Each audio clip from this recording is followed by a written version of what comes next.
Hello everybody, I am Melbin from Kochi. നമ്മളെല്ലാവരും ഓരോരോ വിശ്വാസങ്ങളിലും അതിനേക്കാളേറെ അന്ധവിശ്വാസങ്ങളും ജീവിക്കുന്നവരാണ്. ഇപ്പോൾ ഉദാഹരണമായിട്ട് ചില വാട്സപ്പ് ഗ്രൂപ്പുകളിൽ നമുക്ക് ചില മെസ്സേജ് കാണാം.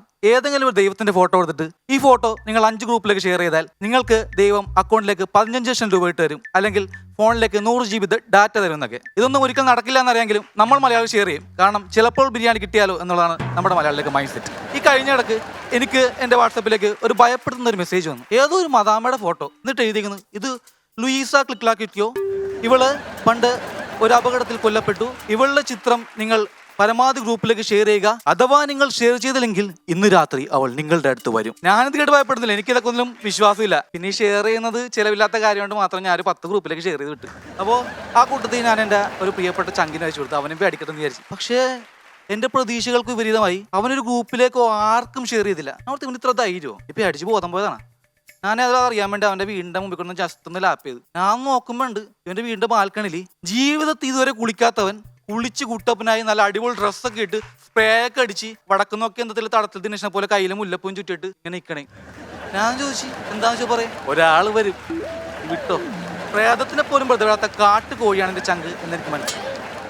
എന്തിനും ഏതിനും നേർച്ച നേർന്ന സ്വഭാവക്കാരാണ് മലയാളികൾ. എൻ്റെ അനിയൻ കഴിഞ്ഞ ദിവസം ഒരു ബൈക്ക് പുതിയത് വാങ്ങി. അവന് ആഗ്രഹം വല്ലാപാടം പള്ളിയിൽ പോയി മാതാവിനോട് പ്രാർത്ഥിക്കണം. ഞാൻ പറഞ്ഞു ഓക്കെ, ഞങ്ങൾ പള്ളിയിൽ പോയി. അപ്പോൾ പുതിയ ബൈക്ക് ആവേണ്ടി അവൻ ദൂരെ തണലത്ത് മാറ്റി വെച്ചിട്ടാണ് പള്ളിയിൽ കയറിയത്. പള്ളി കയറി കഴിഞ്ഞപ്പോൾ പറഞ്ഞു, ചേട്ടാ ഞാൻ വണ്ടിയുടെ താക്കോൽ എടുക്കാൻ മറന്നുപോയി, ഒരു വണ്ടി തന്നെ ഇരിക്കണ്. അപ്പൊ തന്നെ മാതാവിനെ നേർച്ചേർന്ന്, മാതാവേ എൻ്റെ വണ്ടി അവിടെ തന്നെ ഉണ്ടെങ്കിൽ ഞാൻ 100 മെഴുകുതി കത്തിച്ചേക്കാം. ചെന്നപ്പോൾ ഭാഗ്യത്തിന് ബൈക്ക് അവിടെ ഉണ്ട്, ആശ്വാസമായി. അവൻ ബൈക്ക് എടുത്ത് ഞാൻ പറഞ്ഞു എടാ നേർച്ച ഞാൻ വീറ്റേ കേട്ടാ. പക്ഷെ അവൻ 100 മെഴുകുതിരിക്കൊരു 20 തന്നെ കത്തിച്ചുള്ളൂ. എന്നിട്ട് ഡയലോഗ്, മാതാവേ ബാക്കി 2 ആഴ്ചയായിട്ട് കത്തിച്ചേക്കാം. ഞാൻ പറഞ്ഞു ഇതെന്ത് തോന്നിയ സാറി പറയുന്നത്? അവൻ പറയാണ് ചേട്ടാ വണ്ടിയായ EMI ആണ്, അപ്പോൾ എൻ്റെ നേർച്ച EMI ആയിട്ട് അടച്ചാൽ. പിന്നെ നമ്മുടെ മലയാളികൾ മറ്റേ വിശ്വാസമാണ്, ഞങ്ങൾ ഈ കൈത്തൊഴിൽ ചെയ്യുന്ന തൊഴിലാളികൾ, ഞാനടക്കം തൊഴിലാളികൾക്ക് ഈ പൂജ വെക്കുന്ന ഒരു ദിവസമുണ്ട്. അന്ന് ഞങ്ങൾ പണിയെടുക്കുന്ന ആയുധങ്ങൾ ഞങ്ങൾ കൊണ്ടുപോയി പൂജയ്ക്ക് വെക്കും. ഞാൻ നോക്കുമ്പോൾ ഒരു ചേട്ടൻ ഒരു ചാക്ക് നിറച്ച് ടൂൾസുമായിട്ട് വന്നേക്ക്. ഞാൻ നോക്കുമ്പോൾ അത് ചൊരിഞ്ഞിട്ടപ്പോൾ ലോകത്തിലുള്ള എല്ലാ വർക്കിൻ്റെയും ടൂൾസ് ഉണ്ട്. ഞാൻ ഇയാൾ എല്ലാ ജോലിയും ചെയ്യും. ഞാൻ ചേട്ടൻ എല്ലാ പണിയും ചെയ്യും. എന്താ?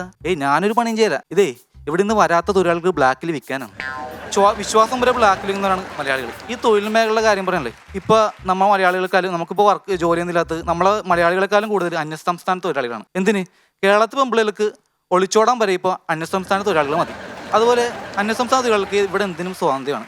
അവർക്ക് ദേഷ്യം വരുമ്പോൾ ബസ് കത്തിക്കാം, പോലീസ് ജീപ്പ് കത്തിക്കാം. എന്നാൽ നമ്മൾ മലയാളികൾക്ക് കഴിഞ്ഞ ഡിസംബർ 31 ഒരു പപ്പാഞ്ഞിനെ പോലും കത്തിക്കാൻ പറ്റില്ല എന്ന സത്യം. ഈ ഡിസംബർ 31 കാര്യമായപ്പോൾ എനിക്കൊരു കാര്യം ഓർമ്മ വന്നത്. ഞാനൊരു പ്രോഗ്രാം ചെയ്യുന്നത് രമേശേട്ടാ, മെഗാ ഷോ. അപ്പോൾ ഞങ്ങളുടെ ഗ്രൂപ്പിലേക്ക് പുതിയൊരു ഗായകൻ വന്നു. പുള്ളി നല്ലതായിട്ട് പാടും, നല്ല ശബ്ദമൊക്കെയാണ്.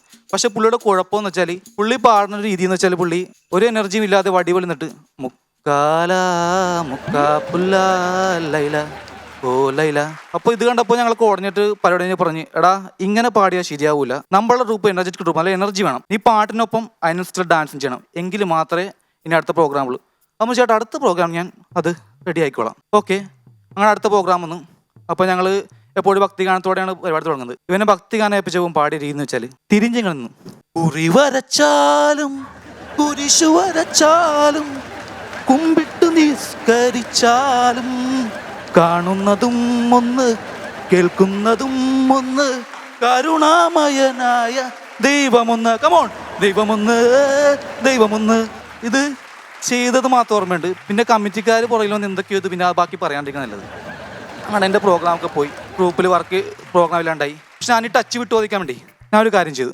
ഫേസ്ബുക്കിൽ ഓരോ ഫലിത ബന്ധുക്കൾ എഴുതാൻ തുടങ്ങി. ദിവസം ഒരു 3-4 ഫലിത ബന്ധുക്കൾ ഞാൻ എഴുതും. ചിലരൊക്കെ ലൈക്ക് ചെയ്യും, കമൻറ്റ് ചെയ്യും. അതിനേക്കാളേറെ എനിക്ക് പേഴ്സണലായിട്ട് കുറേ മെസ്സേജ് അയക്കാൻ തുടങ്ങി. പക്ഷേ എല്ലാവരും അയക്കുന്ന ഒരേ മെസ്സേജ്, ഒരു കോൺടാക്ട് നമ്പർ.